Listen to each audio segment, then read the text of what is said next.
अधिकार का गर्व और अहंकार छोड़कर ये एक मां बनकर आपसे सवाल कर रही है। ये गीता है। हमें बच्चा नहीं होगा ये सोचकर जिंदगी जीने वाले हम एक बच्चा होने के बाद उसे बहुत प्यार से पालने लग गए थे, उसे वापस मांग रहे हैं हम।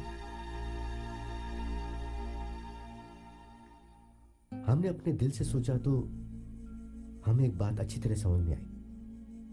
हमारे बेटे को कुछ हुआ है तो उसका कारण शायद हम लोग ही हैं। शायद उसे सही रास्ते पर नहीं ले गए और माँ बाप होने की जिम्मेदारी ढंग से नहीं निभाई। अपने दिल से सोचने के बाद हम लोगों ने आपसे मिलना चाहा। और हाँ, जाने अनजाने में आपके परिवार को हम लोगों ने बहुत परेशान किया। माफ कर दो, दिल से माफी मांग रहे हैं।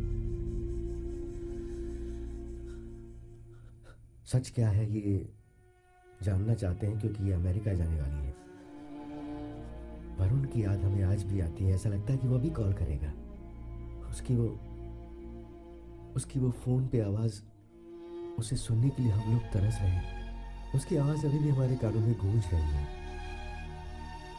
हमें बता दो, ये जानने के बाद हम यहां से हमेशा हमेशा के लिए चले जाएंगे। क्या हमें उसका इंतजार करना पड़ेगा?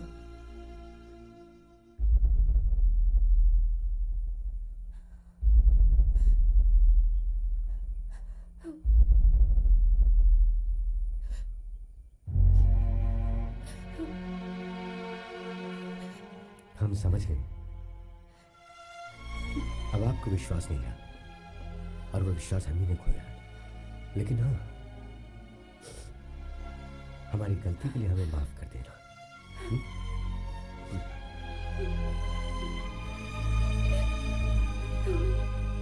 चलो।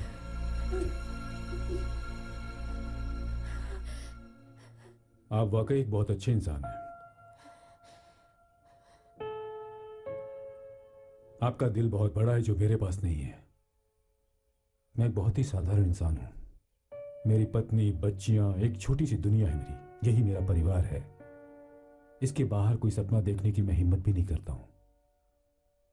हमारी खुशियों पर नजर लगाने के लिए एक मेहमान आया था। हमारे परिवार को बर्बाद करने के लिए आया था वो मेहमान।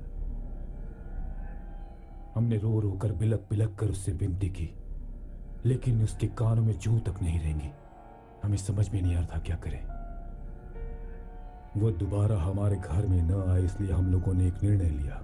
हमने उसे उस दिन मिटा दिया।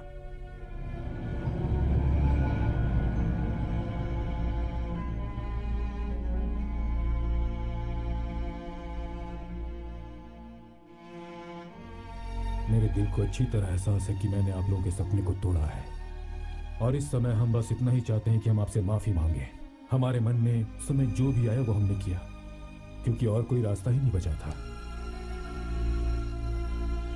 अपने परिवार को बचाने के लिए मैं कुछ भी करूंगा, लेकिन मैं भी किसी बच्चे का पिता हूं, और वो बच्चा फिर से हमारे परिवार में पैदा हो, यही प्रार्थना करता हूं।